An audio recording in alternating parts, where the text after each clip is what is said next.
You're watching the GameSpot co-op stage, sponsored by LEGO Star Wars: The Force Awakens. Hey everyone, welcome back to the GameSpot's co-op stage here on the show floor at E3 2016. I'm Lucy James, and joining myself and Dave Jewett is MatPat from the Game Theorist. Hey! Hey! I mean, admittedly, we've been here for an hour already. So I know, it's no big surprise. What's our adjective for this segment? So we're going to be talking about Oculus, Sony PlayStation VR, Okay. Vive, Bethesda VR. Oh man. It is the E3 of VR. It is. To me, VR is the winner of this E3. Yeah? Oh, You must yeah. hate it because, like, I've seen you try VR before and you get motion sick. Oh Yeah, real bad. I'm fine in Vive. Yeah. But a friend of mine who I used to live with was a developer for Oculus. Like, he did some architecture stuff. It wasn't Yeah. really gaming, but he had an Oculus early headset, and just walking around in that thing, back before the Constellation system Sure. and everything, it just made me so sick. Really? But I get sick from first-person From any shooters. I game. get sick from anything. So Walking too quickly. seriously, turn my head too quickly and I'm down. But no, I think recently I think the VR has overcome the motion sickness problem. Yeah. I haven't played the consumer version of Oculus, but I hear obviously they couldn't sell it if it was going to make you sick, right? Right.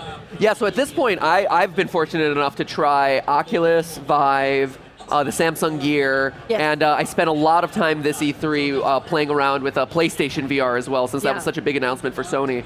And I have to say, I'm very excited by everything that VR represents in the gaming space. Is there always going to be room for 2D experiences? Absolutely. But VR opens up gaming to a whole new dimension, and there's so many cool experiences that are just waiting out there. And to me, I said VR is the overall winner of E3. Specifically, PlayStation VR took the convention hands down, Yeah. in my mind.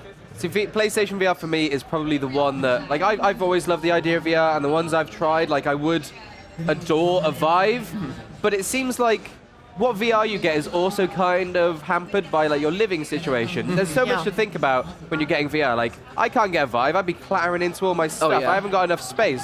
It's PlayStation VR. I can sit down where I normally sit down in front of my console. It's easy. I've already got the technology there. I don't have to fiddle around with my computer. I'm not relying on new software. Just plug it into my PlayStation.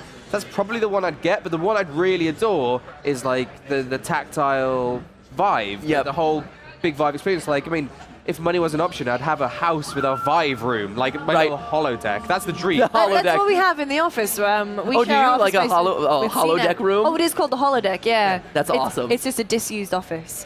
It's like a disused cubicle thing. It sounds a lot cooler, though, when you call We it call it either the the holodeck or the VR room. That's great. But it's got a glass wall, so every time you walk in to get coffee, you just see You someone. see someone like Yeah. waving around in the air. Yeah, Right, I tell you what, like playing VR, not the way to look very cool. Like No. you just kind of waving things in the air. But when you're actually in the headset, you feel cool. Yeah. One of my favorite moments of VR this E3 was getting to test the Batman experience. Oh, yeah, how for, was that? for PlayStation. And it's a fairly simple, experience. It's pretty short relative to some of the other ones that are on the show floor. But you put on a cowl, the bat cowl. Nice. You put on the bat gloves, and then you see yourself like in a reflection, and then you kind of solve a mystery. But seeing the reflection of you dressed as Batman and seeing your hands become like the bat gloves and the cowl come on. Kid you not, like it's so simple, but it's so effective. Yeah. Because he's like responding to your motion. I had to lean into the mirror and be like, I'm Batman. Because you just feel so badass doing it. Yeah. And when an experience that simple is that effective and that kind of like visceral, you know you have something special there. Yeah. What I think though is Sony especially, they announced there's Final Fantasy 15 Yep. VR experience. There's Star Wars Battlefront. Yep. Basically, I just want them to make X-Wing versus TIE Fighter like Yes. the thing. But it seems like it's just one mission. 15 isn't going to be part of the main game. It's just going to be a select few missions. Yeah. Batman is also just like a select experience. None of these things are big games, Mm-hmm. right? It's just an experience to give you a taste. But I'm really interested in seeing what the next thing is going to be, right? Yeah. Well, I think, and there's already, so like on the Vive, there are some longer form experiences out there, right? So on our live streaming channel, we've started to experiment with a game called A Chair in a Room, which is the lamest title for a game ever, but it's this like psychological horror experience. Yeah. It takes place in 6 chapters. Each chapter is about 45 minutes long, depending on how long you exist in the space. And it's psychological horror that puts you in this world. You're starting to get a sense that things aren't quite what they seem, and it's really effective. Yeah. And so I think that there's room for kind of those shorter form experiences where it's like a cool 10-minute, 15-minute demo. You're in, you're out, you're scared, whatever, and you end. And then there is room for kind of those longer form games where you're assuming the role of a character. You're immersed in this world, and it just kind of does the story that you're trying to tell fit that format? And I think that's the biggest thing right now, and that's what has truly separated good VR from bad VR for me, is when the VR is an essential part to the storytelling, that's when it's good VR. So I've played a couple games on the show floor here that, the VR experience wasn't adding anything for me. In fact, it was subtracting from it. I played this one 3D brawler game where you're it's Resident Evil style, where you go into a room and you're fixed camera position, then you move forward and you get into a different fixed camera position. And you are the camera and you're looking, but you're so far removed from the action that all the fighting and the brawling is so muddy, it's hard to tell what's going on. And I wasn't feeling immersed, I was feeling very distant from things, and the question I ask is, why was that in VR? Whereas, be Batman or undergo this psychological terror by going through this weird mind-bending thing. Yeah.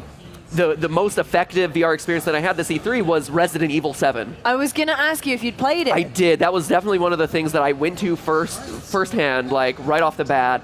And as soon as I put the headset on, I'm like, oh, this was a terrible idea, in the best way possible. Of course, I'm putting this on to get scared. And as soon as you're in that world, you're hearing the sounds from the other side of the door. You feel the dread just seeping into you. And one of the things that it's so hard to convey to people watching, online without having experienced this is there's no escape. Yeah. Yes, you can rip the headset off, but outside of that, if they want you to see something, you will see it. If they want you to hear something, you will hear it. And unlike a traditional horror game experience where I have the context of the TV around me, I'm in a room, whatever, in VR, you are truly immersed in that world. You're hearing, you can't hear anything else, you can't see anything else.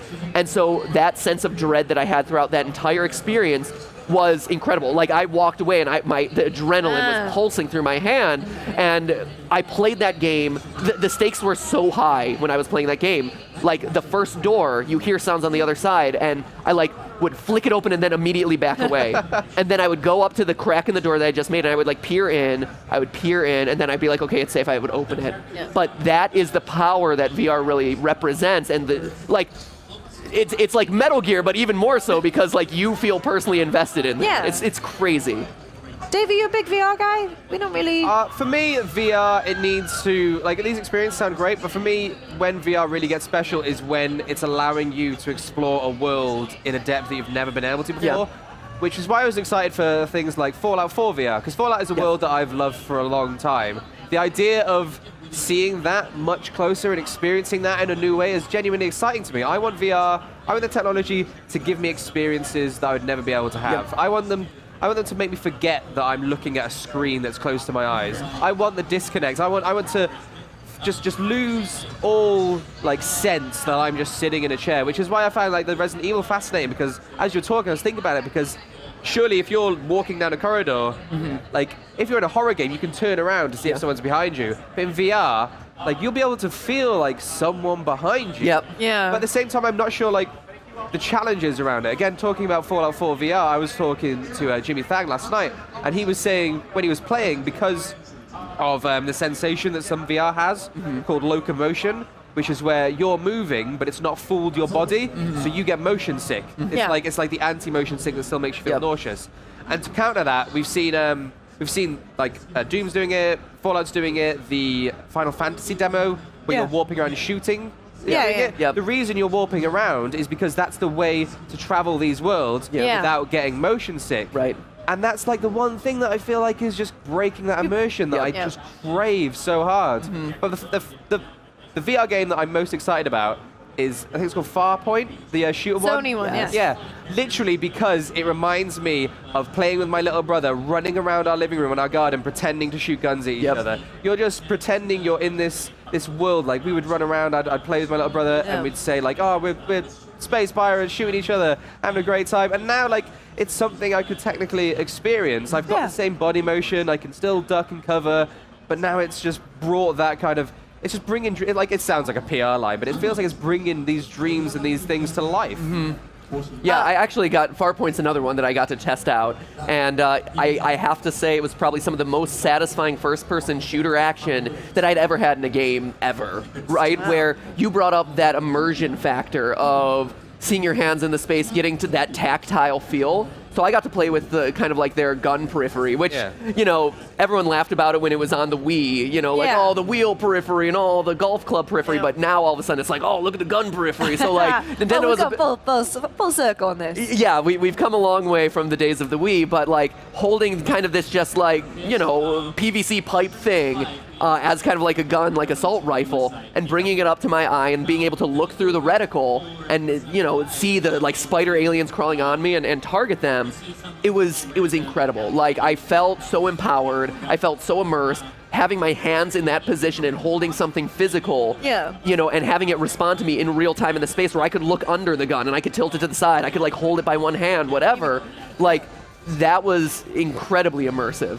And so I think Farpoint was another one where it did do what VR is supposed to do, right? Which is kind of give you that immersive experience. And it wasn't a teleport game either, which I agree. The teleport thing is a weird part of the industry right now.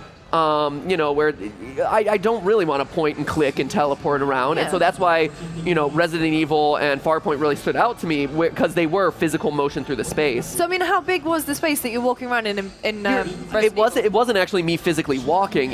But it's operating it using a control stick. Right. But it doesn't, like, you're not feeling that sort of disconnect. Your head's still, so you're fine. And you can still look around you, and you're kind of strafing to the side with the control stick, but you know, it helps immerse you in that way without being like, oh, I'm teleporting to this new location, I'm teleporting to this new location. Like that, I think, finds the right balance between, you know, moving in the space versus without making you sick.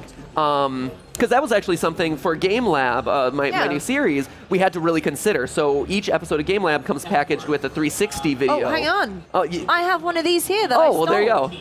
So you can watch the whole thing if you put your phone in here. Yeah, there, or right? it also can work on any like VR device that has like a YouTube app. Like, so we actually, in working on the show, would watch it in the headsets to look, just to give that like immersive experience. But one of the things that I learned from shooting the show was there are very specific rules that you have to follow with 360, and to avoid that kind of motion disconnect that kind of throws off your equilibrium, you always have to have something that's stationary and stable in the space that serves as a point of reference, right? So like the constant from Lost. Yeah. Basically, anytime there's a chance for you to reference Lost, you will always. Seriously, I'm in. No, but He's like Desmond. For Desmond. Oh yes. What a great show. It was for a couple seasons. Don't ruin this for me. Okay. I'm just pretending season 6 never happened. It's fine. Okay, thank you. But like for instance, we did an episode on Rocket League where we did car soccer in real life, and one of the things that, you know, we had to be really conscious of was sticking the VR cameras in a way where you had the car as a frame of reference, so that way you didn't just see the road spinning around you, because that's what would make you sick. If you have that kind of stationary object, that's what makes you feel comfortable in the space. We have another episode that's all about like ostrich riding, like you would do a chocobo in Final Fantasy. And initially I'm like, oh, I want to stick a VR camera on the chocobo, on the ostrich, so you can be riding it too. But because everything in that situation is moving and would be jostling, it was making everyone sick, and so we had to just cut that footage and figure out different camera angles. But the thing to remember is that this is year 0 for VR. Like, the headsets are just coming out now. They're slowly reaching consumer hands, and so there's going to be that huge learning curve, both in VR video, but also in VR gaming. And so what is the best way to kind of immerse people in this world? What is the best way to get people to move through the space where they're not going to be feeling that motion sickness? And I think Farpoint and Resident Evil, to my mind, did a very, very good job of it. And other ones where the teleporting, yes, it's a functional way to do it, but does it kind of, you know, serve as a barrier to my experience in some capacity? Yes, a little bit. So we've talked a lot about Sony actually, but let's talk about like the other competitors in the space. So obviously Oculus got there first. They were the big name in VR. They were bought by Facebook for $2 billion, which was insane. And then, you know, Valve with their Vive technology just came right out the bat, and they had none of the issues that people had reported with Oculus. You know, they came out with better screens. They came out with little to no lag or latency, and you can walk around and there was no motion sickness. And now these are both available, right? And I feel like it hasn't maybe hit, certainly the mainstream. Obviously we work in games, so VR is all we hear about. It hasn't hit the mainstream as much as I kind of thought it would. But what's interesting is that phones have the ability, like you can have an iPhone and you can load a VR experience, and no one seems to know about it. Is there a problem with introducing VR to the masses? It's interesting because, like you said, everyone's got these possibilities on their phone, and more we're seeing like the Google Cardboard be shipped out, and people are being told like, hey, you can do this. I think some people, like, as you say, the masses might think it's still a little bit gimmicky, but what I think needs to happen is there needs to be competition. Like, the reason we have so many amazing Xbox games, so many PlayStation games, so many Nintendo games, is because they're competing to outdo each other, right? Yeah. That's the reason why, like, the HTC Vive is doing well, because they had to be better than someone else. We need all these, like, we need the phones to compete and be like, they put a stead in VR and compete to be the best mobile VR experience. And I think once they've got that kind of thrust behind them, and they realize that they need this, like, surge of competitiveness to, like, really bring it to the masses, that's when we'll see more and more happen. On the other hand, when I'm sitting on the tube and I do see someone wearing their Galaxy gear, it is a bit weird. You've seen someone wear Galaxy gear in the wild? I've been sitting on the London tube. This guy is sat just right here with his phone in his lap. Well, the phone in his thing, and he's just like this, headphones on. And I'm like, how does he know where his stop is? Is he just riding the tube for fun? Like, we're way past Piccadilly Circus, man. Where are you going? It's actually a big marketing gimmick. Like, oh yeah, it's actually a big Samsung push. That would be funny. But I think you're totally right. I think that there's a learning curve right now, right? There's just so little VR content that's hit mainstream. There's so little 360 video that's out there, and it's a learning process, right? Like, that was one of the reasons why I wanted to do VR, even though it's a big departure for what my channel normally does as part of Game Lab, because one, I wanted to immerse the audience in this, but two, I wanted to start letting people know that this is a thing that exists, and, you know, to start getting excited about it. Like, you can hold, like, the future is now, and the opportunity that this presents is really cool, where you can hold your phone and you can just look around, or you can use a cardboard headset, or you can invest in, like, the bigger, like, tethered headsets and have, like, really visceral experiences. And I think all it's really waiting for is what the killer app is. What is the first killer app for VR that kind of sells everyone on this?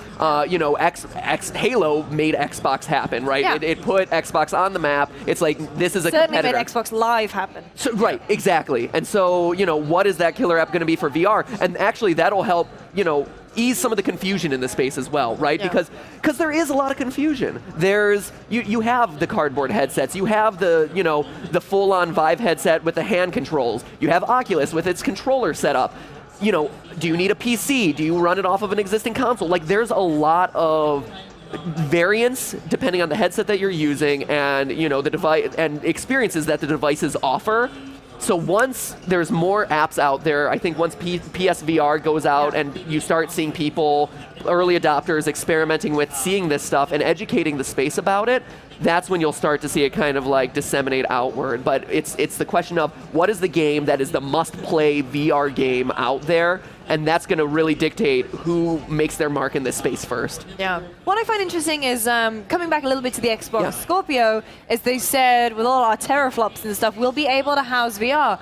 So I'm really interested to know if that's going to be Microsoft's own VR. They had their augmented reality, they had HoloLens, which has been noticeably absent for a while now. I was missing it this year. I was hoping we would hear more from it this year, and because that was one of my highlights of last year, actually. It was very impressive. Was where VR is like in the immediate, like that's kind of this year and the next 4 years. Yeah. HoloLens represents the next step beyond that, where augmented reality becomes the next big thing. So I'm interested to see if Scorpio will be housing the augmented reality from HoloLens, or they had some kind of deal with Oculus, right, where you would get an Xbox One controller with an Oculus, but now it seems that because they had Todd Howard in that video, Todd, God, as he's known, Howard, obviously the Fallout guy, Fallout and Bethesda VR.